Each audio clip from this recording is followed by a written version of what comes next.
안녕하세요. 오늘도 사연 살롱을 찾아주셔서 감사합니다. 첫째를 출산한 지 7개월 된 초보 엄마예요. 출산한 지 얼마 안 된 때 산후조리를 해야 할 무렵에 저는 엉뚱한 일로 많은 마음의 고통을 받았어요. 다른 사람들의 것을 내 것과 구분 못하고 함부로 손대는 시댁 식구들 때문이었어요. 그런데 웃긴 게 무엇인지 아세요? 말도 행동도 함부로 하는 이들이 우리 친정 아버지 하는 일을 천박하다고 여겨서 결혼을 반대했었어요.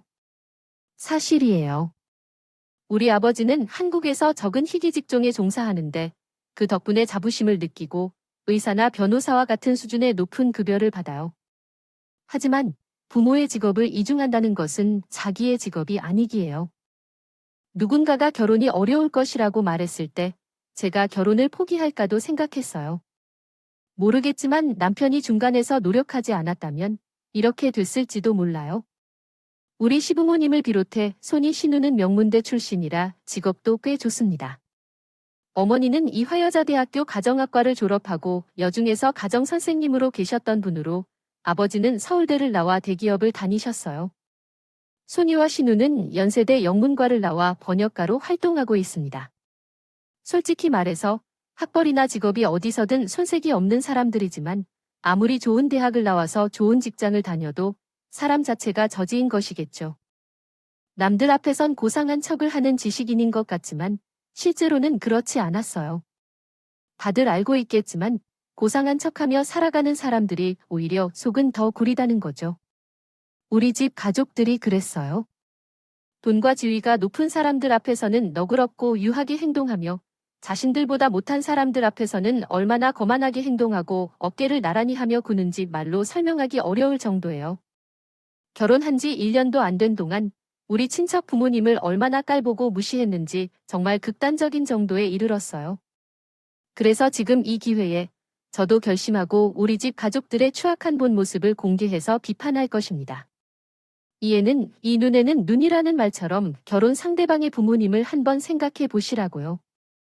욕설을 하고 무시하는 사람들에 대해서는 마음속에서도 같은 대로 응징해주고 싶다는 생각을 합니다. 어린 시절을 거의 엄마와 둘이 보냈기 때문에 아버지는 거의 없었던 것도 아니었습니다. 지금은 도선사로 일하는 아버지예요. 그러나 예전에는 큰 배를 타고 바다로 나가는 항해사였습니다. 집에 돌아오기까지 6개월이 걸리는 때도 있었고 1년이 걸리는 때도 있어서 가족과 함께 보내는 시간이 상대적으로 적었죠.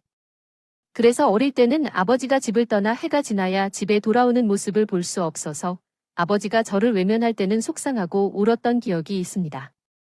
부지런한 남자로 무뚝뚝한 모습을 한 아버지였지만 먼 바다 위에서 나를 보기 위해 기다렸던 아버지로서는 서운하지 않을 거예요. 없었죠. 그럴 때마다 엄마는 매우 민망해했어요. 딸이 아빠를 알아보지 못하는 이유에 대해 설명하니까요. 그래서 무한한 마음으로 장난처럼 아빠를 비방했어요. 지은아, 너도 낯설겠지? 엄마도 이 남자가 내 남자가 맞나 싶다. 그래도 어쩔 수 없지. 집에 앉아 불고 때가 되면 찾아와주는 다이가 있어서 고마워. 그래도 허구한 나의 얼굴을 보는 것보다 미루고 살아가는 게 나을 것 같아. 아이가 얼굴을 보면 항상 새삥 아빠라고 생각하고 웃는 얼굴을 보여주라고 딸 앞에서 잘 하는 소리야. 그래, 너는 새롭고 좋은 남편을 보니까 새로워서 좋다. 지치게 좋다. 너무 좋아서 때로는 이런 감정이 아쉽기도 해. 남들은 3년 지나면 질리고 듣기 싫어하잖아. 하더만 내는 30년이 지나도 절대 그럴 일 없다. 아가 한마디로 떨어져 사는 바람에 늘 신혼 같다는 엄마의 말에 아빠는 서운했던 마음을 풀곤 하셨어요. 그래서 그런지 저희 부모님은 아직도 서로를 애틋히 하는 마음이 크신 것 같아요. 격하면서도 서로를 바라보는 눈빛을 보면 애정이 잔뜩 묻어나 있거든요.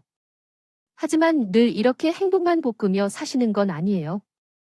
수십 년을 배타는 남자 아내로 살면서 엄마 가슴에 쌓인 게 어디 없겠어요? 왜 여자들이 그러잖아요? 다른 건 몰라도 출산할 때 자리를 비운 남자는 절대 용서가 안 된다고 해요.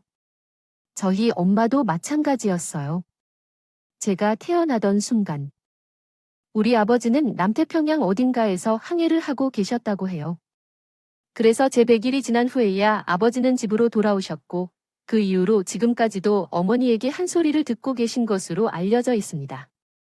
일 때문에 어쩔 수 없었다는 것을 어머니도 잘 알고 있지만 그래도 서운한 마음은 쉽게 사그러지 않는다고 합니다. 생각해보면 당시 어머니는 20대 초반에 불과하셨을 텐데 난생 처음 경험하는 출산이 얼마나 두려웠을지 모릅니다. 게다가 남편이 곁에 없어서 출산일이 다가올수록 겁도 많이 났을 것이라는데요.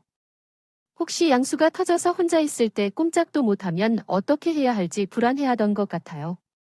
그래서 그런지 아버지는 어머니 앓는 것을 알고 있는 것 같습니다. 앞에서는 양치기처럼 순하게 지내세요. 죄가 있어서 그런다는 말도 있지만 사실 우리 아버지의 성격은 누구 앞에서는 고분고분하게 잘 따르고 호의호의하다는 것은 사실 아닌 것 같아요. 부산의 상남자가 아닐까 싶기도 하고 성격이 장난 아니거나 그러셔서 앞과 뒤가 다르게 행동하는 건 단연 못할 만한 일이시죠. 그래서 손해도 많이 봤지만 반면에 오래 아버지를 지켜본 분들은 모두 진국이라고 하더라고요. 그런 아버지가 우리 가족들과 마찬가지로 앞뒤 다른 사람들과 상호작용하기 위해 속을 조금 했을지도 모르겠어요. 성격대로 하자면 몇 번이고 뒤집혀도 결국은 마지막은 자식이고 결국 성질도 죽일 수밖에 없었던 겁니다. 이렇게까지 막장인들인 줄 알겠습니다. 아빠가 아니라 저가 먼저 한대요. 바탕을 해주는 건데 돌이키니 또 다시 화가 치미네요. 사실 남편과 결혼 얘기를 꺼낼 때만 해도 시댁에서 우리 결혼을 반대하리라고는 전혀 생각도 못했어요. 저가 남편보다 학력이나 직업이 좀 더 괜찮다는 생각으로 자신감이 있었거든요. 그래서 호기롭게 시댁에 인사를 드리러 갔는데 아버님의 질문에 아빠의 직업을 말씀드렸을 때부터 분위기가 조금 달라졌어요. 도선사는 처음 듣는 직업이라서 정확히 무슨 일을 하는지 아버님께서 갸웃하며 물어보셨어요. 그러니까 배가 한 구를 들고 다니는 일이라고 생각하면요. 해당 선박에 승선해서 가이드를 맡는 일이에요. 사실 이렇게만 말하면 모르는 사람들은 감히 이해하지 못할 거예요. 저도 그랬으니까요. 그동안 아빠가 하는 일을 말로만 듣고 실제로 본 적이 없어서 설명을 못한 것도 있고요. 그때쯤에 우리 아빠는 도선사로 전업하신 지 8년 차에 접어들었어요. 20년 넘게 항해사로 일하다가 도선사 시험 자격이 주어지자마자 바로 응시해서 도선사로 바뀌셨어요. 아빠가 선박을 타는 것을 무척이나 좋아하셨지만 가족들과 더 오랜 시간을 함께하고 싶은 마음에 전직하신 거였죠. 우리 아빠의 직업을 소개하자면 도선사라는 일을 하고 있어요. 쉽다고 해서 쉽게 할 수 있는 일은 아니에요. 선장 자격을 얻는 것은 꽤 까다로운 일이거든요. 간단히 말하면 6,000톤 이상의 선박에서 3년 이상의 선장 경력을 쌓아야 도선사 시험에 응시할 자격이 주어집니다. 그러나 문제는 선장 경력을 쌓는 데는 많은 시간이 소요된다는 것이죠. 항해사로서 선장이 되기까지는 최소 15년에서 20년이 걸린다고 해요. 이후에 6,000톤 이상의 배를 3년 이상 운행한 경력이 있어야 비로소 도선사 자격 시험을 볼 수 있는 자격이 생기는 것입니다. 경력과 실력이 갖춰지지 않으면 결코 이룰 수 없는 일이죠. 따라서 우리나라에서 도선사로 활동하는 사람은 300여 명 정도뿐이라고 합니다. 그 가운데 한 사람이 제 아버지이시고 이 직업은 매우 오랜 시간의 경력과 실력을 요하는 분야이기 때문에 수입이 높다고 하더라고요. 편안한 편입니까? 하위 등급의 평균 연봉이 1억을 넘으면 경력도 있고 실력이 좋은 상위 등급의 도선사의 경우에는 연봉이 1억을 넘기는 것은 쉽다고 합니다. 제가 알기로는 우리 아버지의 연봉도 1억을 훨씬 넘는다고 알고 있어요. 그러나 우리 시부모님이 이 사실을 알지 못하고 배를 타는 이유만으로 자책하고 계셨어요. 물론 처음 보았을 때는 티를 내지 않으셨지만 일이 사실 배에서 하는 직업이라고 하니 말입니다. 배에서 일하려면 힘이 많이 들겠지요. 그래서 어찌하여 우리 집에 오셨는데 차를 마시고 놀러 갈 수 없겠어요? 제가 좀 바빠서 먼저 일어나야겠습니다. 여보, 내가 방금 전까지 찾으려고 했던 서류를 옮겨주실래요? 방금 너 앞으로 우리 집 사람 사이가 될 거니까 편하게 말하겠다며 반말로 원하시던 아버지는 갑자기 존대를 하셨고 준비하여 일어나셨어요. 그 작은 변화에도 상황에서 거리감이 확 느껴졌어요. 시댁에서 나와 집으로 가는 차 안에서 남편에게 물었어요. 태훈 씨, 오늘 내가 집에서 실수를 한 것 같아. 실수 아니라고. 근데 뜬금없이 아버님이 좀 달라지신 것 같아서 말씀을 하시고 갑자기 돈대를 하시는 것도 그렇고 얘기 중에 서점에 빠져버리신 것도 좀 걸리고 말이야. 아버님은 내가 마음에 안 들었나 그럴 리가 없잖아. 자기가 아빠 동문이라고 얼마나 좋아하셨는데 지난 추석 때 큰 댁이요. 가서도 자기 자랑을 하실 정도였다니까. 그러니까 괜한 걱정하지 마세요. 이런 때를 보면 남자들은 참 편하게 살아요. 상대의 미묘한 변화를 둔감하게 인지하는 것도 모자라 상황을 정확히 파악하기 반대로 하니까요. 그날의 일로 인해 찡찡한 마음을 지우는 게 쉽지 않았지만 그래도 대놓고 싫은 표정을 보이지는 않으셨기에 저도 긍정적으로 생각하려 애썼어요. 그런데 시댁에 인사를 드리고 온 이후로 남편의 태도가 달라진 게 뭐죠? 저희는 다른 회사에서 일하고 있었지만 회사 건물이 같은 지역에 있어서 평소에 퇴근을 함께 했었는데 언제부터인지 바쁘다는 핑계로 얼굴이 보이기가 어려워졌어요. 주말 데이트도 약속 때문에 미루게 되고 그렇게 해서 2달이 지나니 더는 모른 척 할 수가 없을 만큼이었죠. 그러다가 퇴근 후에도 말없이 남편의 회사 앞으로 갔다가 그랬더니 퇴근하자마자 급히 어딘가로 가는 것을 발견했어요. 들키지 않으려고 약간의 거리를 두고 따라가 보니 어떤 여자와 만나고 있었답니다. 분위기를 보니 그들의 첫 만남인 듯한데 어색한 느낌이 물씬 났어요. 서로가 말하는 것은 멀리서 들리지 않았지만 남편이 난처한 표정으로 사과하는 것 같았어요. 결국 10분도 안 되어 여자는 나가게 되었습니다. 처음에 남편이 버려져서 혼자 덩그럭 남아 있었어요. 그러다가 어딘가로 전화를 하더라는데 그 사이를 이용해서 슬쩍 다가가서 통화 내용을 들었어요. 아버지 씨, 정말 언제까지 이러시려고요? 제가 저와의 결혼을 분명히 말씀드렸잖아요. 그런데 왜 매번 제게 말도 없이 선자리를 만드시는 거죠? 글쎄요. 전지은이 아니면 결혼 안 할 거예요. 앞으로는 이런 자리 만들지 마세요. 그래도 평소에 화를 내도 얼굴 한 번 안 찌푸리던 남편이 정말 화가 났는지 아버님과 통화 중에 큰 소리를 내었어요. 그래서 들은 바로는 바쁘다는 이유로 아버님에게서 강요로 선을 보는 거였다는 게 불안하게 느껴졌어요. 남편의 마음이 아버님과 다르다는 것을 알면서도 화가 쉽게 가라앉지 않는다는 걸 느끼게 되었어요. 않더라도 그래서 나도 모르게 퉁명스러운 말투가 튀어나와 버렸죠. 그러니까 선 보느라 바빴던 거구나. 나 몰래 회사 근처에 있었던 것도 말이야. 오, 진아야, 내가 여기 어떻게 왔어? 지금 그게 중요해. 자기가 나를 속이고 딴 여자랑 선을 보았다는 게 중요하지. 그래, 아버님이 강요해서 할 수 없이 나온 거라는 건 인정할게. 하지만 나한테 얘기는 해줘야지. 언제까지 날 속일 생각이었어? 오늘 내가 뒤를 안 밟았다면 앞으로도 계속 속이고 선을 보러 다닐 생각이었고 말해봐.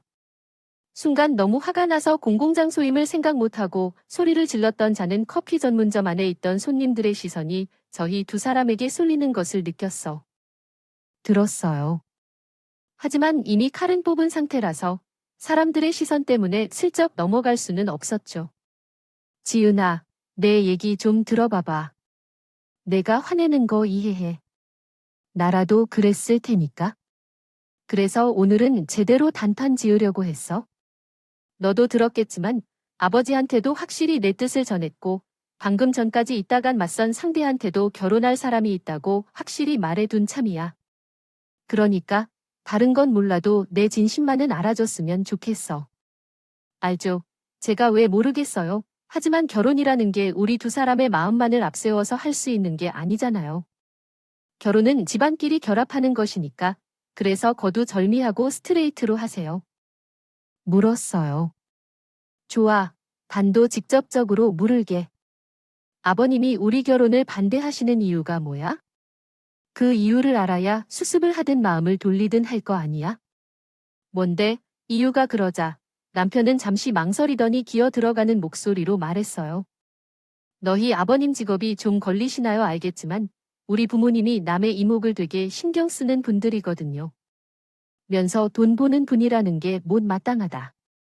주변에서 알까 봐 창피하다고 역시나 제 예상이 틀리지 않더라고요. 처음 인사드리러 갔을 때 미묘하게 달라졌던 그 태도가 역시나 저희 아빠 직업 때문이었던 거예요. 아니, 도선사가 왜 창피한 직업이야? 그거 아무나 하는 거야, 막말로. 아버지께서 대기업에 다니시지만 20년 넘게 근무하시면 몸조차 못 갈 수 있잖아요. 도선사는 경력이란 능력을 인정받아 대기업에서 간부 자리까지 오른 것이고, 직업인이라고 해서 우리 아버지의 연봉이 얼마인가요?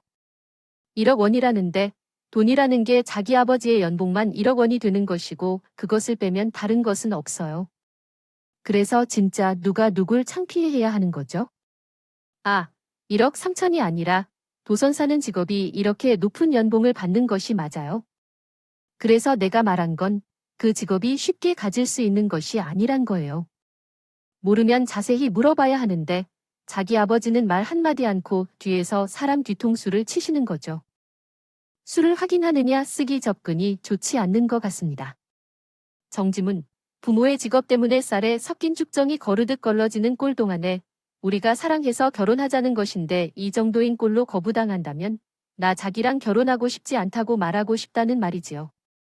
그러니까 앞으로 자기한테 연락하지 않았으면 좋겠습니다. 변경된 문장을 참고하여 저는 결혼 생각을 다시 해보려고 합니다.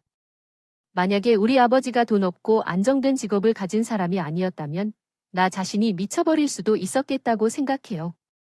그런데 결혼을 하려 하는데 부모의 직업 때문에 이렇게 거부당하는 상황을 겪으면서 나 자신이 결혼을 하고 싶지 않다고 말하게 돼요. 그래서 자기도 나한테 연락하지 않았으면 좋겠다고 마음먹고 떠났어요. 부모님은 내려온 것을 보고서는 제가 결혼 상대를 데리고 집에 오길 바라셨지만 눈치인 것 같아요. 그러나 아버지의 성질이 급하셔서 결국 참지 못하고 물으셨어요. 니와 혼자 내려왔는데 왜 다르게 온다 카드라고 말해봐라. 싫다 하드아. 어이야 좀. 아빠야. 내 머리가 깨질 것 같다고 말해봐라. 완이 대구바이 깨질라 하는데 금마가 너 싫다 하더나. 말 좀 해봐라. 뭔데 아버지가 직업이 싫다 해서 베일하는 것을 쪽팔리게 생각하시면서 사도 못 맺는다며 말씀하셨어요. 이제 됐나? 아빠가 너무 귀찮게 해서 입을 뱉은 것입니다. 말에 순간 분위기가 싸해졌어요. 아빠는 세상 다 잃은 표정으로 멍하게 서 있었어요. 그러자 엄마가 달려와서 저를 붙들고 흔들었습니다. 하는데 멋이 쪽팔리 도선사가 왜 쪽팔리가 사돈도 못 맺는다 하는지 뭐 그리 대단한 일을 한다고 내 남편이 쪽팔리냐고 의사나 판검사나 된다 하자 대통령이나 된다 하든 아이고 무시하지는 뭐 그리 대단한 사람이라고 치아 결혼이나 뭐고 하는 건 몰라도 내 남편을 무시하는 것들이라는 사돈은 절대 못 맺는다고. 내가 가가 다녀 단다이 전해라. 자기 아이고 우리가 이 결혼은 절대 허락 못한다고. 화가 단단히 난 엄마는 명절이고요. 나는 나쁜 딸이자 모든 것이 필요 없다고 주장하는 서면이다. 대낮에 깡소주병을 들고 있는 나발을 부셨어요. 거의 항상 그러하듯이 아빠는 더 화를 내고 소리를 질러야 하는데 그날은 입을 꾹 다무는 채로 축 처진 어깨에 앉아 있었어요. 그 모습을 보니 제 내면에서도 천불이 일어났어요. 그래서 엄마가 마신 소주병을 빼앗아 마시고 남편에게 전화를 걸어 쌍욕을 퍼부어 주었어요. 이렇게 딸을 꾸짖어야 할 엄마는 오히려 옆에서 꾸짖음을 넣어주며 살벌한 부산 사투리로 조언을 해주셨어요. 그날 알지 못했지만 남편은 식사를 하지 않아도 배가 부르겠지요.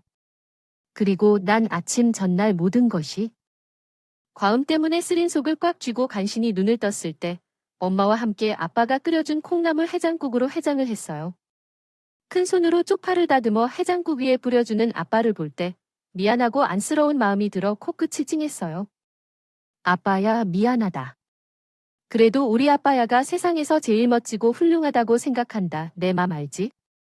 무아 곡식하는데 그러던 중에 엄마가 아빠 팔짱을 끼며 말하셨어요. 네, 아빠 이간 일로 상처받는다. 사내 대장마이가 부산 사나이 세상의 남자가 천지빛깔이라 해도 아빠만 한 사람은 절대 없다. 지은이니까 남자분은 눈을 길러라. 알겠나? 여보, 내 국물 좀 더 부어줘. 두려워 찐맛있어 그때였어요. 아침 일찍 초인종이 울렸다. 명절 당일이라 찾아올 사람도 없는데 말야 그런데 월패 뒤에 찍힌 얼굴을 보니 글쎄 남편이었지 뭐라고 할까요? 설마 어제 전화로 유희 교통했다고 받고 찾아온 건가 싶어서 선뜻 문을 열지 못했다고. 그러자 아빠가 다가와 쓱 보시고 제게 물으셨어요. 누구 아빠야? 어쩌지 내가 어제 술을 먹고 욕 좀 했다고 서울사 따지러 왔는가 보고 차치하라. 그리고 문을 열어주셨어요. 남편은 현관에 들어서자마자 넙죽한 인사를 하고 우리 부모님에게 사과부터 했어요.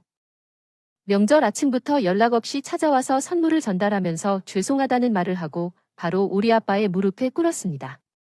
부족한 부분 때문에 벌어진 일이라며 욕을 하거나 때리면 맞을 것이라며 결혼을 반대하지 않겠다고도 했습니다. 그러나 말이 끝나기도 전에 엄마가 끼어들어 여기가 어디냐고 소리를 질렀습니다. 부산 사포를 쏟아내듯 언성 높게 말하던 엄마의 말은 남편이 이해하지 못했을 것이었지만 아빠가 엄마를 말리고 술상을 보라고 했습니다.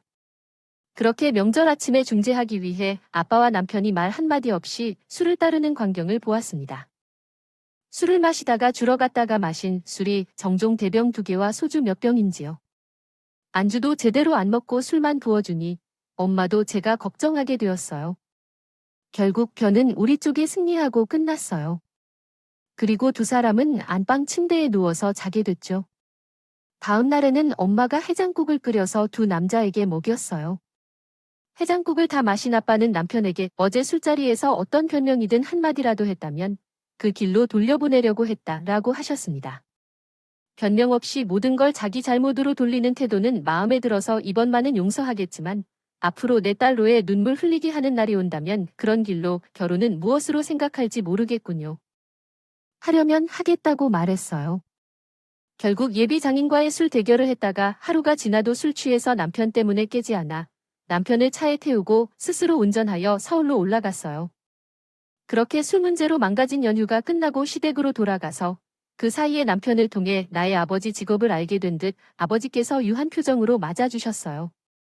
내가 사돈의 직업을 오해한 점이 있어서 괜한 일을 했던 것 같아. 지은아, 내가 이해 좀 해야지. 못 본 사이에 얼굴이 많이 상했네.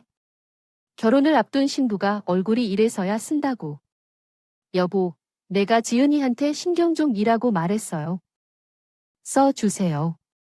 곧 우리 집 며느리가 될 아이를 이렇게 두면 쓰나 나 몰래 뒤에서 아들에게 선배들이었던 사람이 불과 몇 달 만에 180도 달라졌다고 해요. 그 뻔뻔한 얼굴에라도 뱉어주고 싶었지만 꾹 참고 조심스럽게 인사만 드리고 나왔어요. 그리고 본격적으로 결혼 준비를 시작하게 되었고 상견례를 무사히 마친 뒤 그해 5월에 결혼식을 올릴 예정입니다. 물론 그 과정이 완전히 순탄했던 것은 아닌데 저희 집에서는 조용히 부산에 오셔서 결혼식을 올려주길 바랐지만 그건 너무 무리라고 생각해서 제가 부모님을 설득해야 했거든요. 그렇게 다사다난한 시간을 뒤로하고 결혼 생활을 시작한 우리 부인과 함께 행복한 삶을 살고 있습니다. 부부는 그해 가을 아이를 가지게 되었고 이듬해 여름 말에 출산을 하게 되었어요.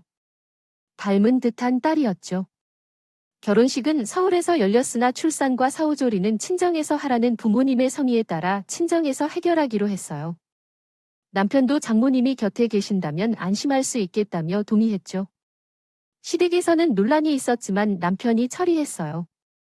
무사히 분만을 한 그날 아버지는 제 손에 차키를 쥐어주시더라고요. 그러나 경찰이 부산까지 오는 것이 좀 걸리겠다고 해서 1억을 사주었습니다. 될 거예요. 그러자 옆에 있던 엄마가 그러시던 거예요. 1억 아이고야, 너 이러니 세상이 물적 모르겠나? 풀옵션 해가 1억 4천 주빗 있다네. 아빠 모르겠나? 딸님이 위한다 하면 간도 쓸개도 다 떼줄 테니까. 아이간의 출산을 맞춰가 준다고 옷돈까지 주고 안 사나? 정서방, 우리 집에는 지은이 산후조리를 끝날 때까지 온전 연습단 뒤 해두라고 했어요. 두 여자 목숨 정서방 태달리다 아가분에 넘치는 수입 차키를 받아들인 남편은 노안이 벙벙한 표정으로 저를 바라봤어요. 통한 아빠의 성격에 출산 선물을 꽤 그럴듯한 걸로 해주실 거라고 예상했지만 억대 수입차를 해주실 줄은 몰랐기 때문에 저도 놀랐어요. 마찬가지예요. 당장 저는 아빠가 마련해야겠죠. 준산 후 조리원에 들어가 있어야 했던 자는 남편이 서울 집으로 데려갔어요. 남편은 회사 출근 때문에 금요일 밤에 부산으로 내려와 월요일 새벽에 서울로 올라가야 했기 때문에 차는 집에 두고 KTX를 이용해 서울과 부산을 오가고 있었죠. 그리고 드디어 제가 산후조리원을 나오는 날이 되었어요. 하필 그날이 목요일이어서 남편이 당장 서울로 내려올 수 없는 바람에 하루는 친정에서 지내게 되었습니다. 그런데 사건은 다음 날 터졌어요. 퇴근 후 차를 타고 부산으로 내려온 남편이 자정 무렵 KTX를 타고 부산으로 내려온 거예요. 여보, 차는 어떻게 됐어? KTX를 타고 왔어? 참, 7일 남짓한 아이를 데리고 서울로 가야 되는데 어떻게 KTX를 타고 가니? 하자 남편이 울상이 되었습니다. 그들은 왜 나의 아버지가 우리 가족을 위해 사주신 차를 먼저 타고 여행을 떠났는지 물었어. 내가 그런 말을 들었으니까 아버지가 최근에 찾았다는 걸 알아서 말야. 사실 나조차도 아직 못 타본 차인데. 저희 시아버지가 나에게 출산 선물로 사주신 거라서 그걸 왜 그들이 먼저 타고 간 거지? 그래서 나는 그것을 가만히 보고만 있었어. 그것을 가져오라고 당장 말해야 했어야지. 그러나 그 이후로 통화한 뒤에 그들이 바로 핸드폰을 끄고 나에게 전화를 받지 않았어. 그런 다음 방으로 들어와서 내 어머니는 마음이 안 좋아졌어. 이게 무슨 소리고 그 차를 먼저 가져가는 건 왜 그들이 하는 것이지요?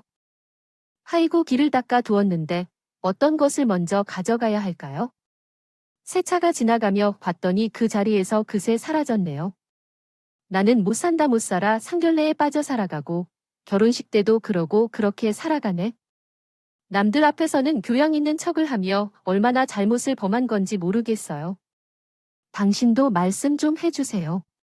망부석처럼 서 있지 말고 식은땀 흘리며 생각에 잠긴 아빠는 휴대폰을 꺼내 어딘가에 전화를 걸었어요. 신고 한번 해주실래요? 편안히 지내려고 하는데 돈을 타도 한 대 정도는 신고해야겠죠. 당신도 아시겠지만 내 딸인 지은이를 낳았으니 인사는 해주셔야죠. 내가 차를 한 대 끌어주기도 했는데 아들아이가 잡아달라고 했네요. 하지만 그것을 누구가 들고 팔까요? 아이가 비싼데 15억에 못 미친다고 하네요. 내 내용을 바르게 정리하겠습니다. 수 있겠나 그래. 너희 성격을 잘 알아. 아침 첫 술 뜨기 전까지 범인을 잡았으면 쉽겠지 그래? 욕 봐라. 아빠는 아무 일 없는 듯이 통화를 마치고 제 방을 나가셨어요. 엄마는 입가에 미소를 띠시면 뒤따라 나가셨고 남편은 사색이 된 채 저만 바라보았어요. 여보, 지금 장인어른이 차량 도난을 신고하신 거 맞지? 응, 아빠 친구 중에 경찰 고위 간부로 계신 분이 있거든. 아마 그 아저씨한테 전화한 걸 거야. 그 말에 남편은 쏟아내듯이 한숨을 깊게 쉬었어요. 물론 우리 몰래 차를 가져간 시아버지와 시집 식구들이 괘씸하기는 하지만 그렇다고 차량 도난을 신고한 건 제가 생각해도 좀 심하다 싶었어요.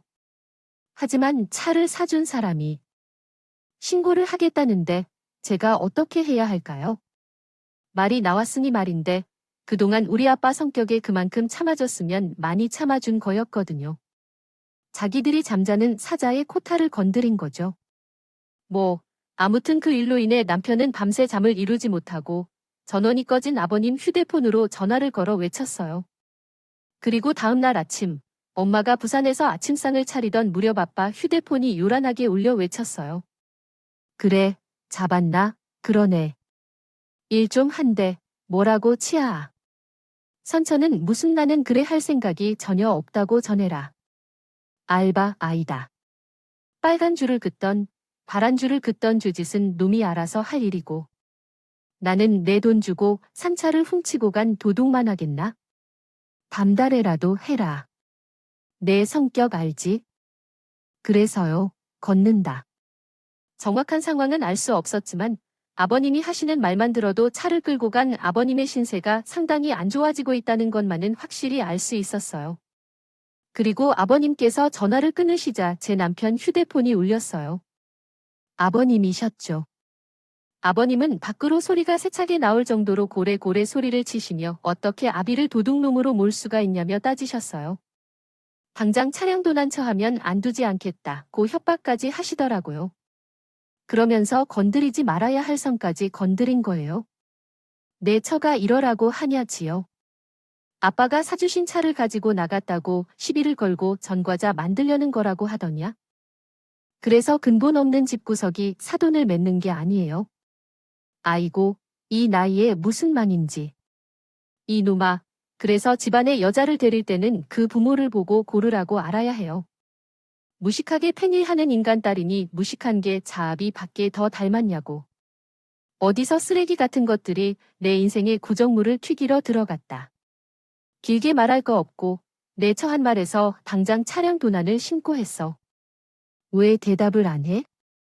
사실 아버님한테 온 전화는 제가 같이 듣자고 스피커폰으로 해둔 거라서 우리 부부는 그 통화를 함께 들었어요. 통화를 듣는 내내 저는 깊은 곳에서부터 끌어올리는 분노로 손끝을 바들바들 떨리고 있었어요. 여차하면 휴대폰을 빼서 갈지도 몰라요. 제가 직접 한마디 할 판이었습니다. 그러나 나서기 전에 남편이 표정을 굽혀서 아버지가 가장 먼저 해야 할 말은 신고 철회가 아니라 미안하다는 사과입니다.